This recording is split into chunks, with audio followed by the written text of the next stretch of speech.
இந்த ஒரு பிடிக்குதா, எங்க தண்ணி இனிக்குதா, சுத்தி வரும் காத்துல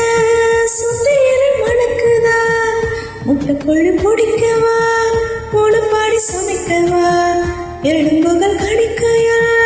என்ன கொஞ்சம் நினைக்கவா, கம்மஞ்சோறு ருசிக்கவா, சமைச்ச கைய கொஞ்சம் ரசிக்கவா, முடக்கத்தா ரசம் வச்சு மடக்கத்தான் பார்க்கிறேன், ரெட்டை தோசை சுட்டு வச்சு காவ காக்கிறேன், மொக்கன நங்கதான் வைக்கிறேன், மண்டலீகாக கேட்கிறேன். சர சர சார காத்து வீசும்போது, சார பார்த்து பேசும்போது, சார பாம்பு போல நெஞ்ச சத்தம் போடுதே,